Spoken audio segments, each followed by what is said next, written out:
오늘 우리에게 주시는 하나님의 말씀은 디모데후서 3장 10절에서 17절까지의 말씀입니다. 디모데후서 3장 10절에서 17절까지의 말씀입니다. 제가 가진 성경책 신약성경 345쪽에 있습니다. 봉독하겠습니다. 나의 교훈과 행실과 의향과 믿음과 오래 참음과 사랑과 인내와 박해를 받음과 고난과 또한 안디옥과 이고니온과 루스드라에서 당한 일과 어떠한 박해를 받은 것을 내가 과연 보고 알았거니와 주께서 이 모든 것 가운데서 나를 건지셨느니라. 무릇 그리스도 예수 안에서 경건하게 살고자 하는 자는 박해를 받으리라. 악한 사람들과 속이는 자들은 더욱 악하여져서 속이기도 하고 속기도 하나니 그러나 너는 배우고 확신한 일에 거하라. 너는 내가 누구에게서 배운 것을 알며 또한 어려서부터 성경을 알았나니 성경은 능히 너로 하여금 그리스도 예수 안에 있는 믿음으로 말미암아 구원에 이르는 지혜가 있게 하느니라. 모든 성경은 하나님의 감동으로 된 것으로 교훈과 책망과 바르게 함과 의로 교육하기에 유익하니 이는 하나님의 사람으로 온전하게 하며 모든 선한 일을 행할 능력을 갖추게 하려 함이라. 아멘. 아멘. 말씀의 제목을 함께 읽습니다. 시작. 다시 한번 시작. 성경이 회복되어야 교회입니다. 맥주 감사 주일로 오늘 지키는데요. 맥주 감사 주일이 우리나라뿐만 아니고 세계적으로 그렇게 의미를 두는 감사 주일을 되지 못하고 있는 것을 좀 보게 되고요.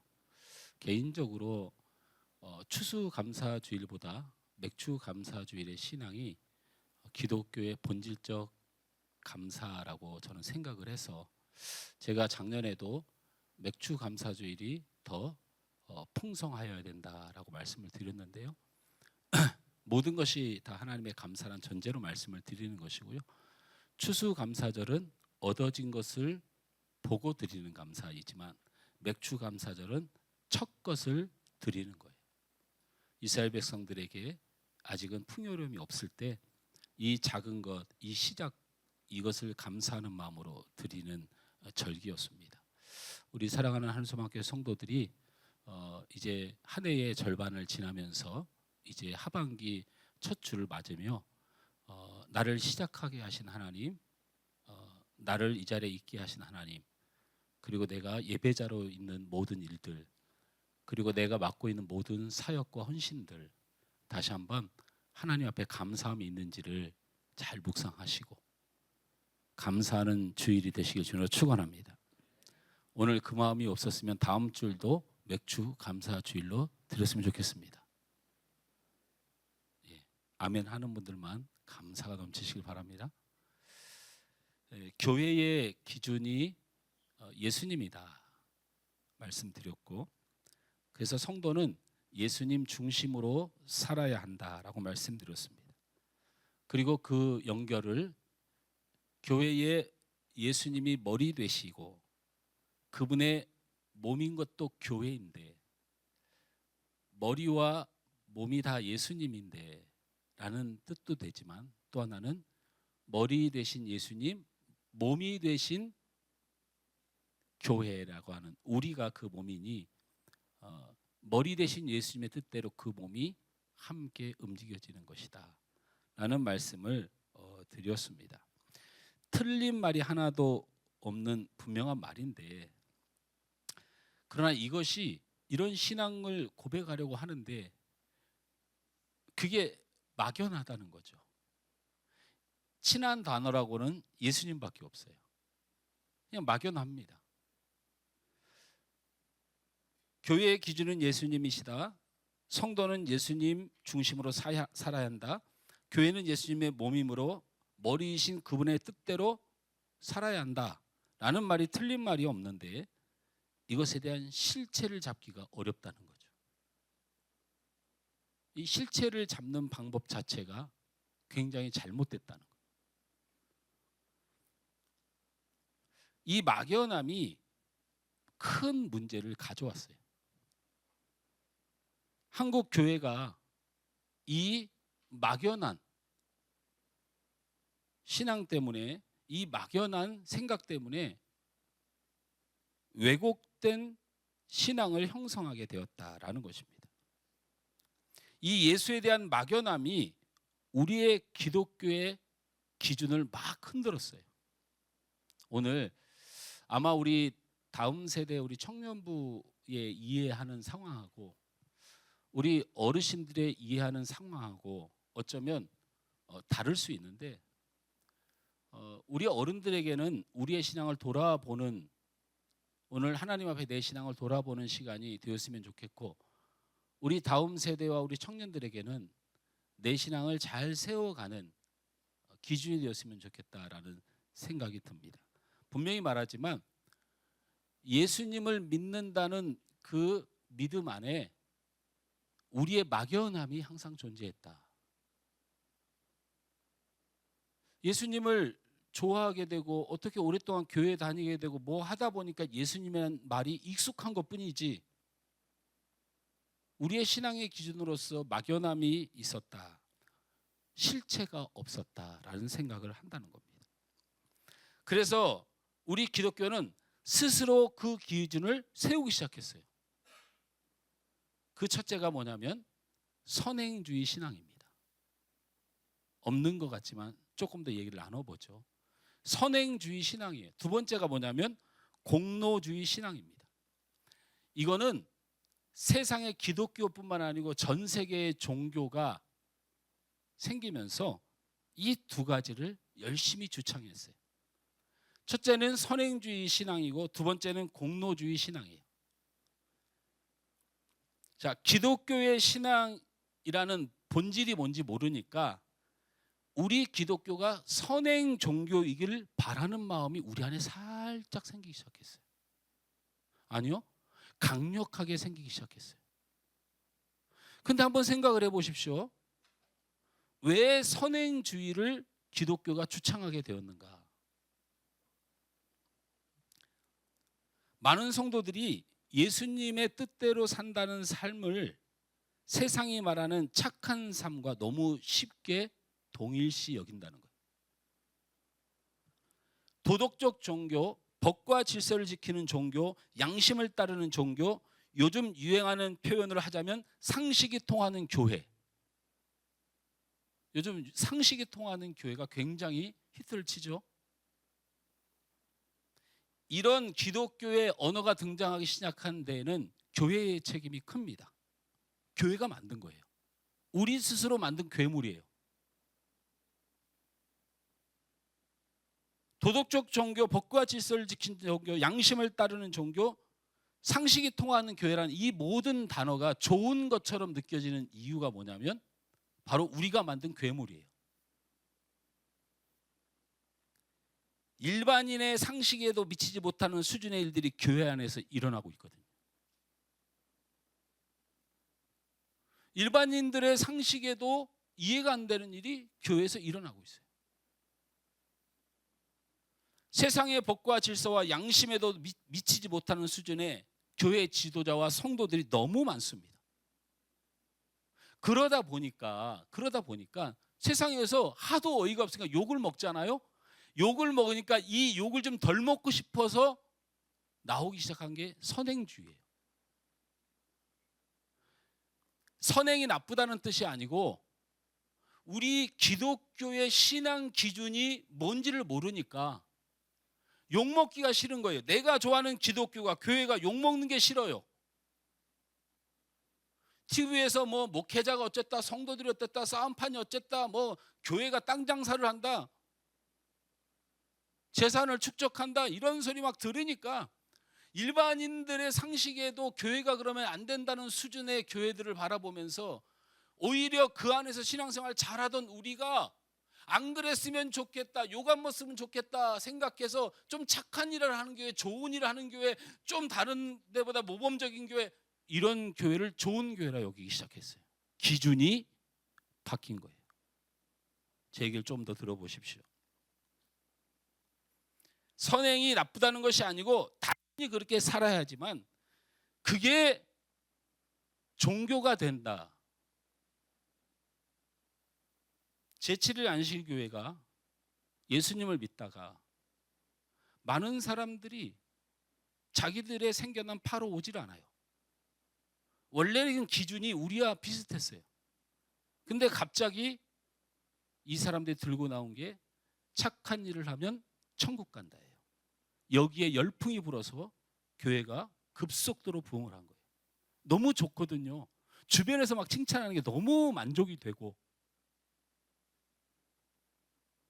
이게 기독교의 기준일까요? 사람의 기준일까요? 생각해 보자는 거예요. 천주교의 연옥설이 등장한 이유 중에 하나입니다. 원래 초대의 교부들에 의해서 예수님의 제자들의 그 후인 속사도, 속제자, 그 이로 인하여 세워진 교부들 시대까지만 해도 목숨을 걸고 신앙생활을 했는데 갑자기 기독교를 또 이 그리스도교를 등한시하니까 뭔 좋은 이슈가 없을까 생각해서 만든 게 부모님이 돌아가시면 중간 감옥에 있다가 밑에서 선을 행하면 그분들이 그 선의 공로로 천국을 간다는 연옥설을 만들더니 그 선의 기준을 헌금을 많이 하는 것이라고 해서 엄청난 금액의 헌금을 모아서 베드로 성당을 만든 그 시작이 연옥설의 시작이 없던 게 기준이 된 거죠.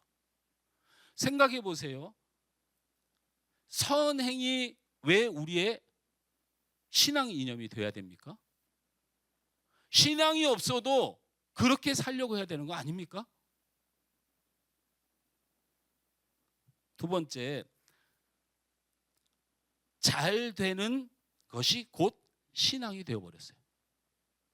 공로주의가 되어버린 거죠. 잘 되는 것이 신앙이 되어버렸어요.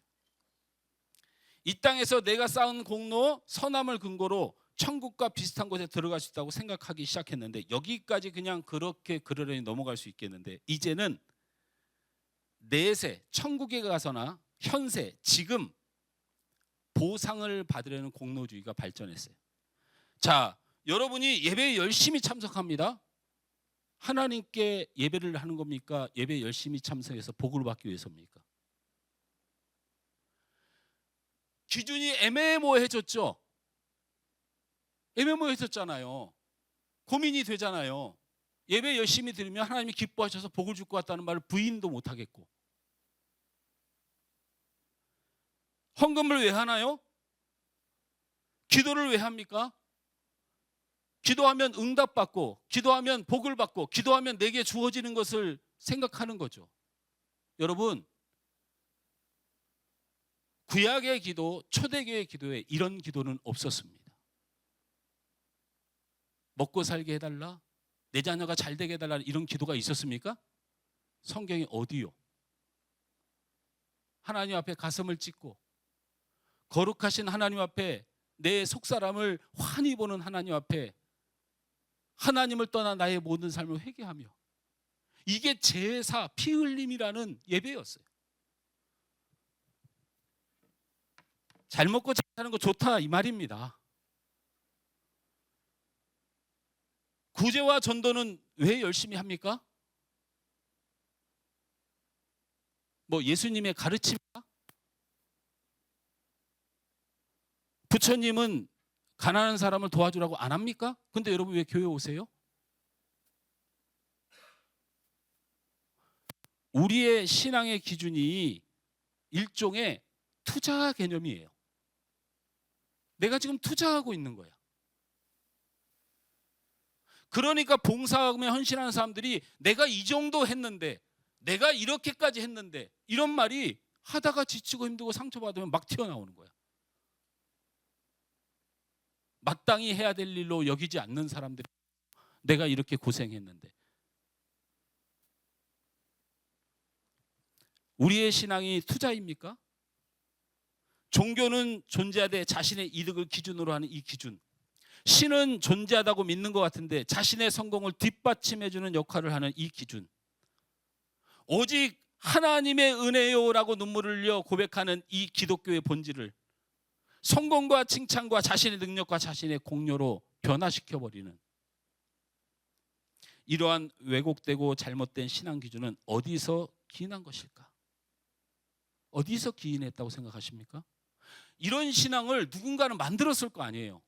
어떻게 하다가 기독교가 이렇게 되었는지, 어떻게 하다가 교회가 이렇게 됐는지 누군가는 만들었을 거 아닙니까?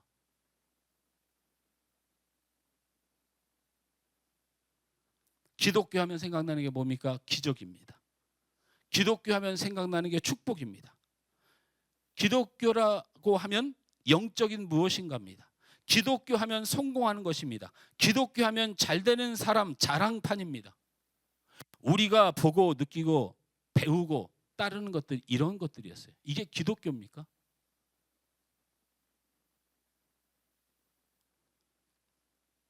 자, 그래서 제가 연초에 설교 시간에 우리 아버님 유언이 설교 시간에 성도들 힘들게 하지 마. 특히 그거 질문 좀 하지 마. 너 같으면 앉아서 네 설교 듣기도 어려운데 대답까지 하겠니? 그렇게 얘기하셨어요. 그럼에도 불구하고 오늘은 제가 질문지를 준비했습니다. 자, 옆 사람을 깨워주시고 이 질문에 정확히 답하는지를 확인하고 주무시기 바랍니다. 병이 낫는 것, 내가 구원받은 것, 어느 것이 더 큰 기적입니까? 대답하십시오. 진심으로 마음에 대답을 하세요. 다시 묻습니다. 병이 낫는 것, 내가 구원받은 것, 어느 것이 더 큰 기적입니까? 이 땅에 성공하는 것, 하나님의 나라의 백성이 되는 것, 어느 것이 더 축복입니까? 크게 대답하세요. 크게. 왜냐하면 출교 예정입니다. 출교 예정. 요즘 기독교에 목사들이 성도 마음에 안 들면 출교를 시켜버리는 일들이 있더라고요. 제가 지금 재판적인 사건도 그 일로 인해서 어려움이 있는 교회를 재판하고 있는데, 다시 대답하십시오. 이 땅에 성공하는 것, 하나님의, 아니 그것 따라하지 말고 졸다가, 그러니까 설교 들으면 이런 일이 생긴다고. 졸다가 이 땅에 성공하는 것, 하나님의 나라 백성 되는 것, 어떤 것이 축복입니까? 방언을 하는 것, 형제를 사랑하는 것, 어느 것이 더 신령한 것입니까? 그렇게 잘 알아요? 세상에. 여러분 한번 생각을 해보십시오. 이렇게 여러분이 잘 알고 있잖아요.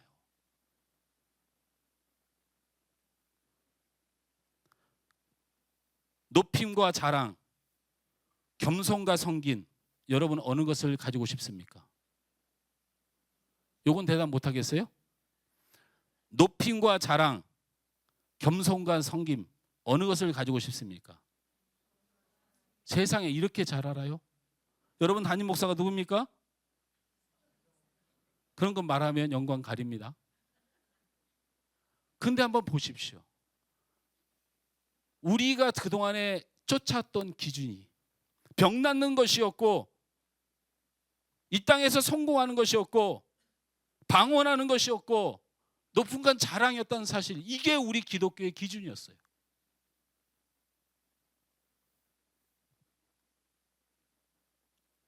사람들을 긁어 모아야 되니까, 사람들을 긁어 모아야 되니까 구원이란 말 알아듣지도 못하는데 야, 병 낫는다고 하자.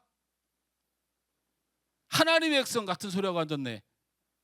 이 땅에서 성공한다고 하자. 형제 사랑 같은 소리하고 앉았네. 그냥 와다다다다다다다다다 하나님 있어 하자. 겸손과 성김, 그걸 어떻게 해내? 차라리 내가 높아지면 다 꿇더라.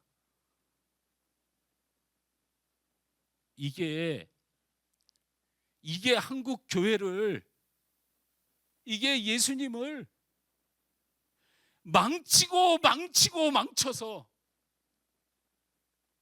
일어날 힘이 없어. 기독교가 이것 빼면 안 돌아와.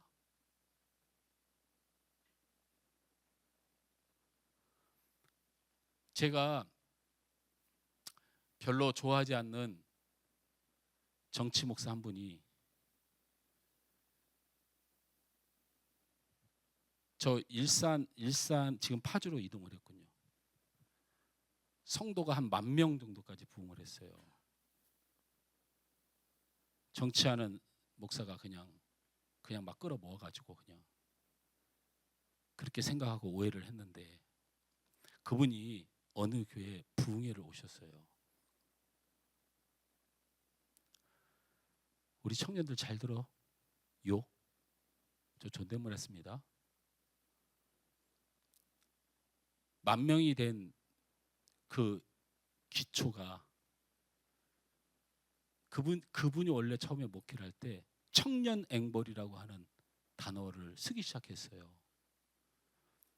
청년을 11명을 데리고 자기가 12명이 돼서 교회를 시작을 했는데, 한 명이 너무 힘들고 지치니까 빠져나가고 청년 10명이 남았어요. 이 10명이 365일 눈이 오나 비가 오나 나가서 전도하고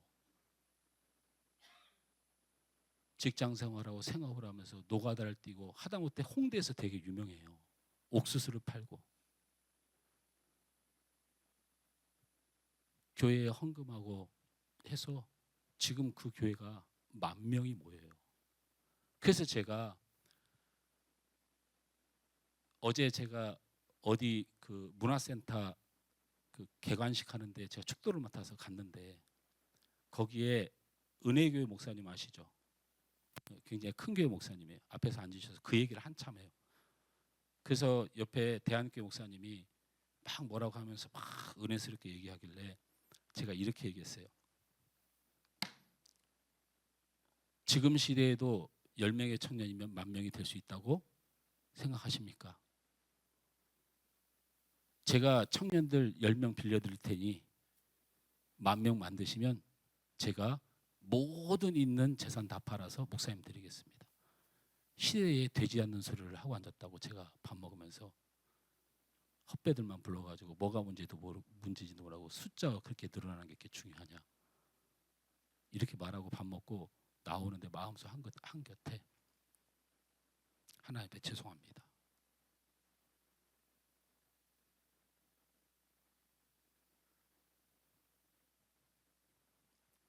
제가 원하는 것은 10,000명의 성도가 아닙니다. 10,000명의 성도 되면 뭐가 좀 좋아지나요? 아니, 제가 도대체 뭐가 좋아지는 겁니까?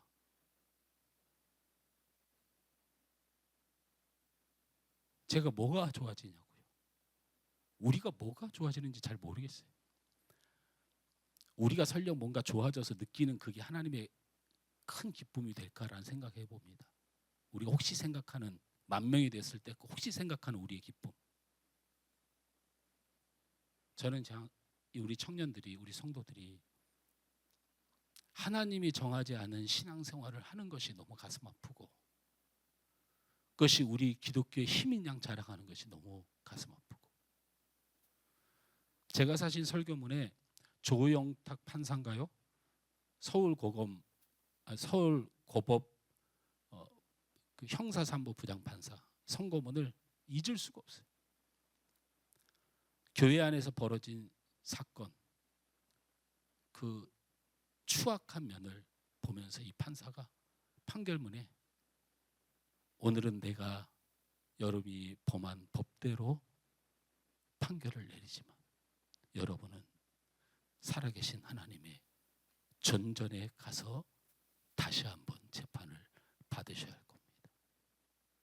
이게 이 사회의 판사가, 예수도 안 믿는 판사가 내린 선고문이에요. 원하면 제가 드릴게요. 어떻게 해, 하나님 믿는 사람들이.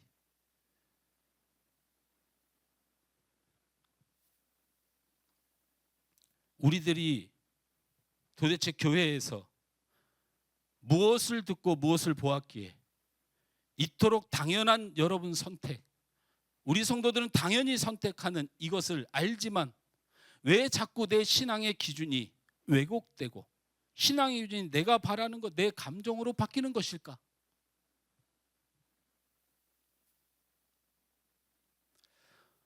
우리 교회는 교단이 무슨 교단이죠? 여러분 다니는 교단이 무슨 교단인지도 모르세요?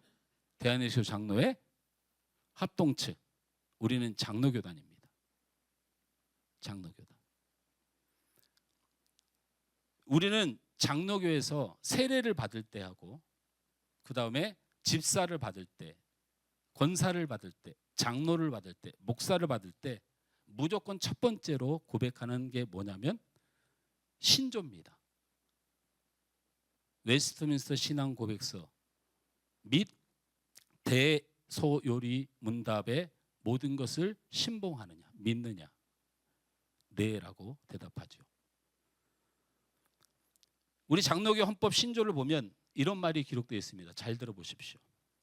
특별히 웨스트민스터 신도 개요서와 성경 대소요리 문답은 성경을 밝히 해석한 책으로 인정할 것인즉 우리 교회와 신학교에서 마땅히 가르칠 것으로 알며 그 중에 성경 소요리 문답은 더욱 우리 교회의 문답책으로 채용한다. 이렇게 기록되어 있어요. 헌법에. 우리 장로교 헌법에 그렇게 기록되어 있어요. 자, 그래서 여러분이 이제 세례도 받으시고 그리고 권사님도 앉아 계시고 장로님도 앉아 계시고 어쨌든 우리 청년들도 앉아 계시고 세례 안 받으신 분 손 들어보세요.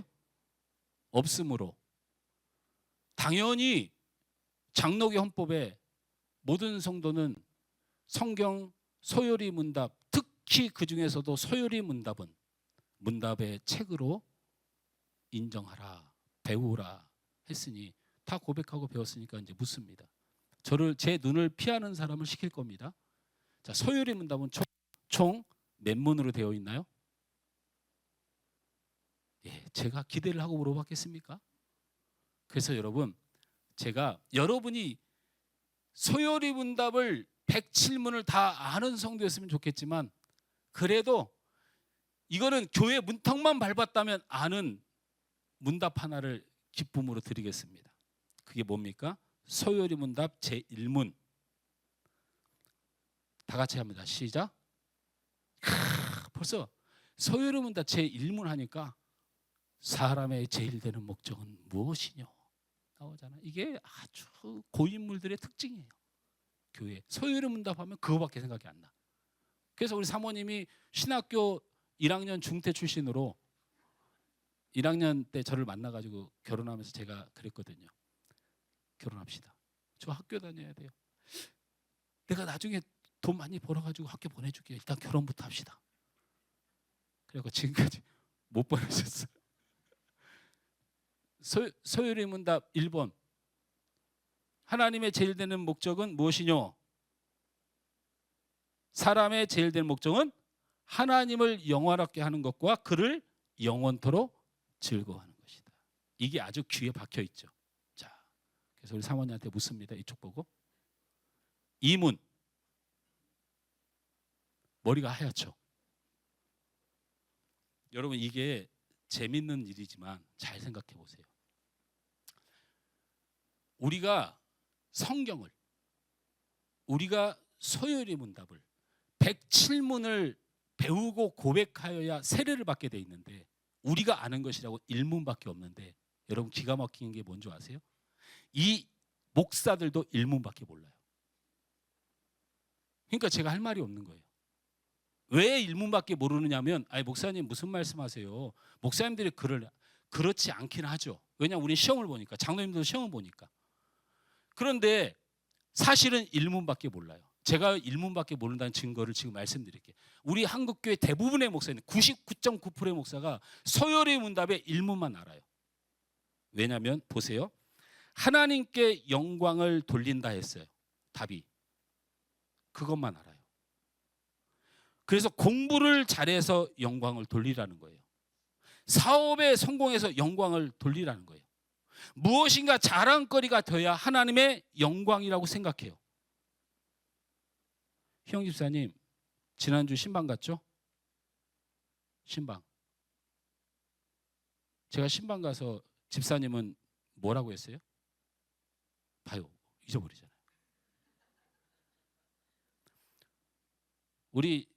제가 개인 신상 말해서 미안하고 형 집사님 이런 거 되게 힘들어 하는데 그래도 제가 준비했으니까 그래도 2대 나온 여자죠.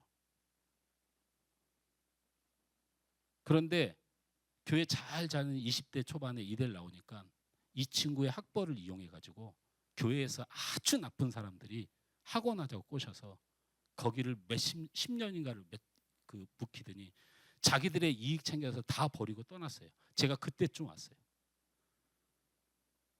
제가 그분들 욕하려면 욕하라고 하세요. 제가 얼마나 눈물이 나는지 몰라요. 교회만 믿고 그렇게 살다가 하는 거 공부밖에 없으니까 아이들 공부방도 하고 과외도 하면서 생활을 했죠. 지금은 내가 그랬어요.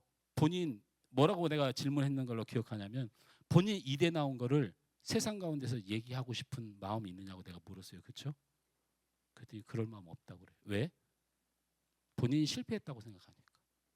본인이 그렇게 자랑거리가 못 된다고 생각하니까 그게 너무 마음이 아픈 거예요. 그래서 우리 형 집사님한테 제가 말씀을 준비해서 형 집사님 뭐라고 그랬어요? 이랬는데도 생각이 안 나요? 거의 설교 절반을 지금 하고 있는데 아니 그럼 그 시간에 뭐 하고 있는 거야? 오직 그냥 끝나고 밥 먹을 생각만 한 거야? 하나님의 군대라 했습니다. 우리 형 집사님은 하나님의 군대다. 주님의 교회의 군대고 우리 목회자와 사역자의 군대고 우리 성도들의 군대다. 세상이 어떻게 말할지 모르지만 우리 형 집사님은 이 땅에 하나님의 군대이니 힘을 내시길 바랍니다. 제가 그렇게 권면을 했습니다. 자랑거리가 아니면 하나님 영광이 안 됩니까?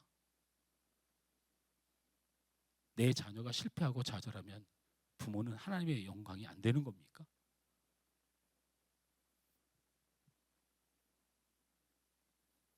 이렇게 지도자들이 만든 거예요.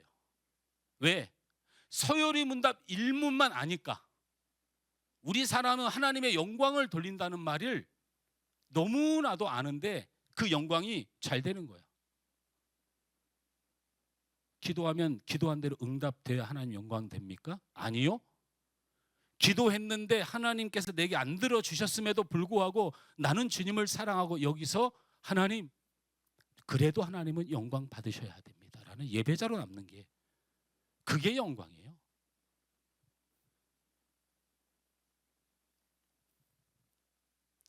그러니 서열이 문답 1번 하나님께 영광을 돌린다는 말로 어줍잖게 배워서 그거밖에 모르니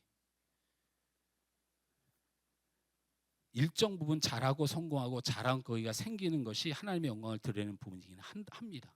좋은 대학을 가든 그렇지 못하든 신앙은 그래도 한결같아야 되지 않겠습니까? 그것이 신앙의 수준이고 믿음 아니겠습니까? 사업에 성공해도 실패해도 생업이 잘 돼도 힘들 수 있어요. 그래도 우리의 신앙은 한결같아야 될 거 아닙니까? 자랑거리가 있든 오히려 절망할 일이 있든 하나님은 우리에게 변함없는 위대하신 하나님이어야 될 거 아닙니까? 사람의 제일 되는 목적이 무엇입니까? 하나님을 영화롭게 하는 것이라는 이 수박 겉핥기식 교육이 한국교회를 망친 거 모릅니까? 제발 이 문만 공부를 했었어도 진짜 이 문만 목사님들이 바라봤어도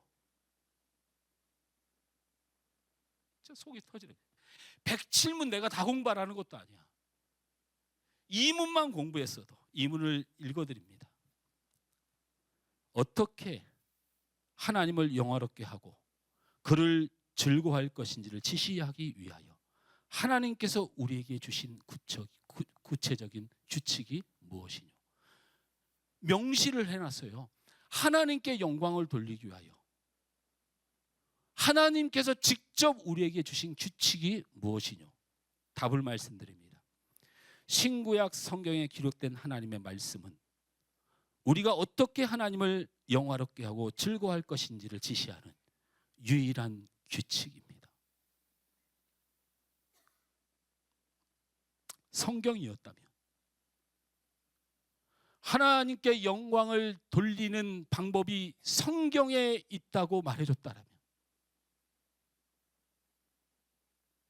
그냥 돈 잘 벌면 그냥 하나님 영광입니다 이러니 앉아있는 사람들이 90%는 그 한 사람이 차지하는 돈과 한 사람이 차지하는 지위 아래 나머지는 다 누가 붙으면 누가 떨어지는 게 현실인데 그 앞에다가 그냥 서슴없이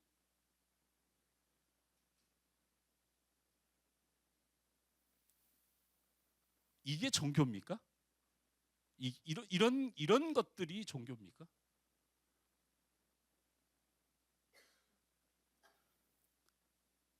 돈을 벌어서 하나님이 주신 축복이라는 것에 감사하지 말라는 게 아니고 이 감사는 진정성이에요.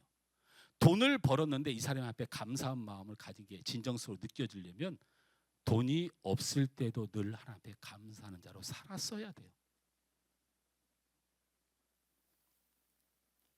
제가 여러분에게 성경을 볼 때 글로 보지 말고 스토리로 봐야 한다고 말씀드렸습니다. 오늘 여러분 기억나십니까? 아마 이 인류의 기독교가 생기고 가장 위대한 말씀, 그리고 유치원생도 알만한 말씀이 오늘 성경이에요. 여러분 이 성경은 하도 들어서 알죠? 모든 성경은 하나님의 감동으로 된 것으로 교훈과 책망과 바르게 함과 의로 교육하기에 유익하니 이는 하나님의 사람을 온전하게 하며 모든 선한 일을 행할 능력을 갖추게 하려 하심이라. 아멘. 이거 처음 들어보시는 분 손 들어봐요. 이 말씀을 처음 들어보는 분. 그럼 한 가지 더 묻겠습니다. 바울 사도가 이걸 누구에게 말했는지 아시는 분? 세상에 그걸 모르세요? 디모데후서를 하면서? 다시 한번 묻습니다. 이 유명한 말씀을 바울이 누구에게 말합니까? 디모데에게 합니다. 여러분 자꾸 함정이라고 생각하지 말고 자신 있게 얘기하세요. 디모데서를 읽으면서 제가 속이겠습니까? 디모데에게 하는데. 그런데 또 한 가지 여쭤보겠습니다. 이걸 도대체 왜 말했을까? 이게 바로 성경의 눈을 뜨는 방법이에요. 여러분 모든 성경은 하나님의 감동으로 된 것으로 교훈과 책망과 바르게 함과 의로 교육하기에 유익하니 이는 하나님의 사람을 온전하게 하며 모든 선한 일을 행할 능력을 갖추려 합니다. 이 문자로는 죽어도 우리 안에 성령의 역사를 안 해요.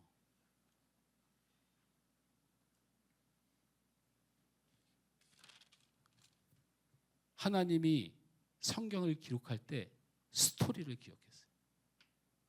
이 말씀을 왜 하게 됐냐면 여러분 오늘 본문 11절 말씀만 잠깐 볼까요? 11절 시작. 같이 읽습니다. 시작. 박해를 받음과 고난과 또 안디옥과 이고니오와 루스드라에서 당한 일과 어떠한 박해를 받을 것을 내가 과연 보고 알았거냐. 저를 보세요. 이 말씀을 박해에 관한 말씀을 하다가 갑자기 성경말을 했는데 이게 이해가 돼요? 성경도 어느 정도 줄거리가 있어야 되는 거잖아요. 야, 너 박해받고 고통받고 힘들구나 얘기하더니 갑자기 성경 얘기를 왜 했을까? 스토리가 있다고요. 디모데는 에베소 교회의 목회자입니다. 디모데는. 근데 이 에베소 교회 목회를 하고 있을 때, 이 디모데가 목회를 하고 있을 때는 로마의 폭군 정치가 기독교를 엄청 핍박을 하고 이 편지를 쓰는 바울도 이 편지를 보내고 얼마 안 있다가 순교합니다. 그래서 유언과 같은 말을 디모데에게 쓴 거예요. 근데 무슨 유언이냐면 박해와 핍박이 있으니까 믿음으로 견뎌라 이렇게 썼을 것 같죠? 아닙니다. 이 성경의 내용은 뭐냐면 이런 겁니다. 바울이 감옥에서 순교 날을 기다리고 사형 집행 날을 기다리고 있는데 에베소 교회 소식이 들려와요. 자기가 사랑하고 믿었던 디모데가 배신을 하는 거예요. 무슨 배신을 하느냐? 들어보세요. 로마 제국이 하도 핍박을 하니까 나도 살아야 되고 교회도 살아야 되겠으니까 로마 제국에서 원하는 방식을 조금 들어줄까 고민해요. 그러니까 거기 있는 사람들이 그러는 거야. 우리가 예수를 안 믿는 것도 아니고 우리가 굳이 그렇게까지 해야 되느냐. 그냥 그 예배 형식은 좀 안 하면 안 될까? 아이고 그 설교에 그냥 그런 거 좀 빼면 안 될까? 그러니까 디모데가 나도 살아야 되겠고 이제 다 죽어가니까 다 순교하니까 우리 교회 성도들 어떻게 살려볼까 하다가 교회의 기준을 버리고 세상에서 말하는 성공주의와 타협을 하기 시작해서 에베소 교회를 세상으로부터 보호하기 위하여 그들이 원하는 것을 들어줄까 고민을 하고 있을 때 바울이 눈물을 흘리며 보낸 편지가 이 편지. 바울이 디모데에게 말합니다. 디모데야, 안다. 기독교를 믿는 것이 기독교인이 되면 죽음을 맞이하는 거 안다. 그래도 교회의 기준을 그 속이는 자 거짓 증언자들 때문에 세상의 소리를 듣고 교회의 기준이 달라지면 되겠냐. 모든 성경은 하나님의 감동으로 된 것으로 교훈과 책망과 바르게 함과 의로 교육하게 유익하니 이는 하나님의 사람을 온전하게 하며 모든 선한 일을 행할 능력을 갖추려 함이라. 성경을 버려서 되겠느냐.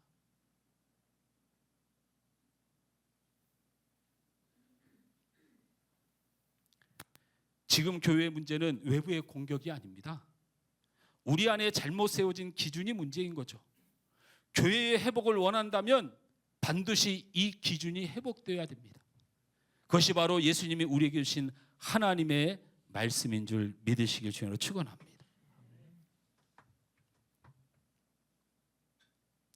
세상 것이 다 나쁘다는 것은 아닙니다. 그러나 교회의 기준이 될 수는 없습니다. 시대가 변하고 문화가 변해도 교회의 기준은 변할 수 없습니다. 교회의 기준은 성경입니다. 문제는 성경을 몰라도 너무 모른다는 거예요. 우리 지난달에 언제 우리 그 전교회 MT 갔어요? 기획팀장님, 기획팀. 아니 그러니까요. 5월인 거 알겠고 제가 거기서 너무 충격을 받아서 그래요. 한 달 뒤에 한 번 더 가시죠. 거기서도 성경 OX를 한 번 더 합시다. 그때도 성경이 몇 권인지 모르는 성도가 절반이 넘는지. 우리 사모는 틀렸어요. 신구약 성경 몇 권이냐 그랬더니 우리 사모가 틀렸으니 내가 목회를 해야 될지 말아야 될지 심각하게 고민을 하고 있지 않습니까? 근데 우리 사모는 저한테 할 말 있지 않습니까? 자기 신학교 가서 그거 배우려 했더니 당신 1학년 때 낳고 오셔가지고 내가 중퇴해서 못 배웠지 않냐. 그 주장이잖아요. 더 문제는요. 성경을 몰라도 직분을 받는다는 데 큰 문제가 있어요. 여러분, 세상 사람도 콧방귀 낄 일이에요. 이게 성경을 몰라도 집사가 되고 성경을 몰라도 권사가 되고 심지어는 성경을 몰라도 장로가 되는데 어떻게 될 수가 있습니까? 어떻게 해요? 어떻게 이런 일이 거룩하신 하나님 앞에서 일어날 수가 있냐고요. 돈 많으면 세우는 겁니까? 목사 말 잘 들으면 세우는 거예요? 좋은 대학 다니고 뭐 꽤나 뭐 괜찮은 거 갖고 있으면 뭐 세우는 겁니까? 그래 왔지요.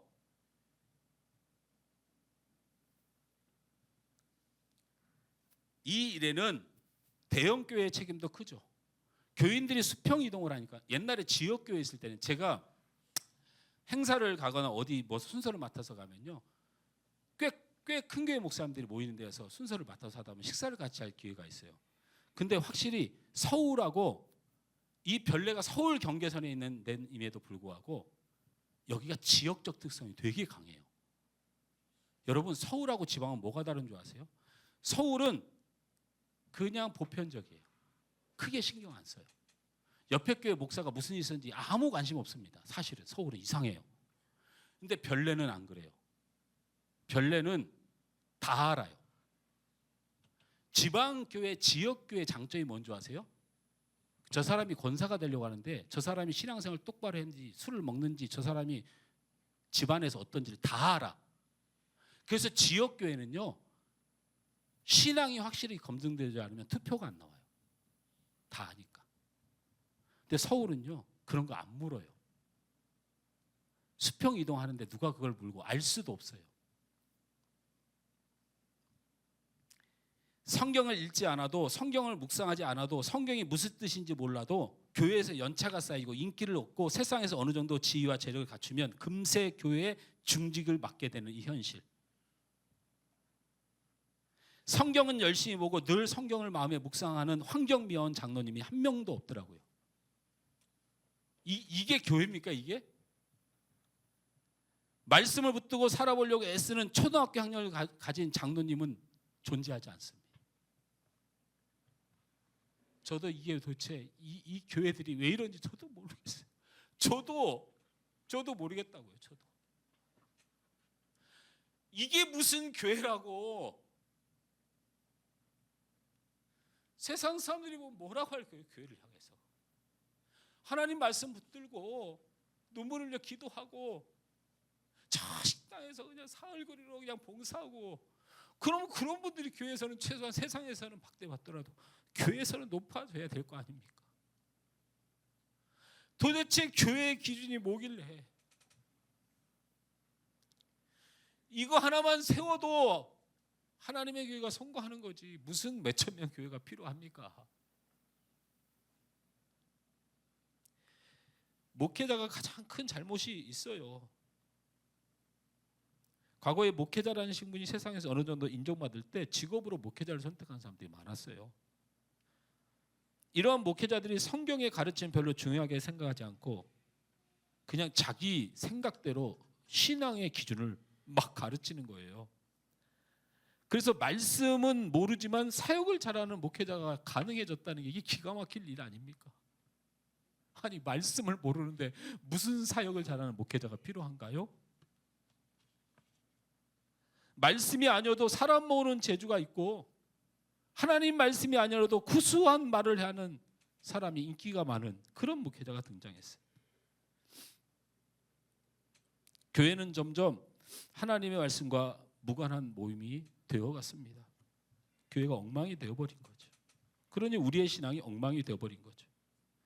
말씀대로 가르치는 더 이상 교회에서 인기가 없고요. 구닥다리입니다. 교회가 기준을 잃어버렸습니다. 우리의 신앙 고백 장로고 헌법에는 성경만이 우리의 신앙의 유일한 규칙이라고 선언해놓고 안 그렇게 살아요. 이제는 어떻게 해야 될지 너무 멀리 와버려가지고 뭐를 할 수가 없어요. 이제 집사님들 장로님들 10년 20년 30년 예수를 믿었는데 제가 가서 성경 얘기하면 자기를 무시한다고 생각할 거 아니에요. 이거 어떻게 해야 됩니까 이제? 이거 어떻게 해야 되냐고요 이거를.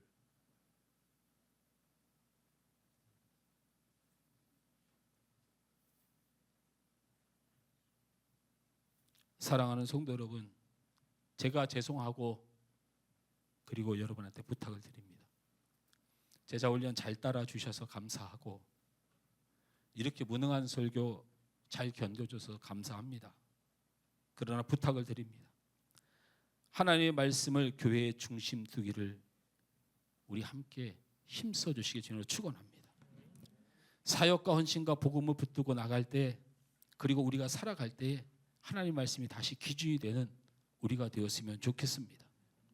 재능이 있는 지도자가 아니고 다수결이 아니고 세상의 상식이 아니고 성공과 자랑거리 이 힘이 아닌 오직 성경이 모든 기준이 되어 말씀 따라 움직이고 말씀 따라 부흥하는 교회가 되길 소원합니다.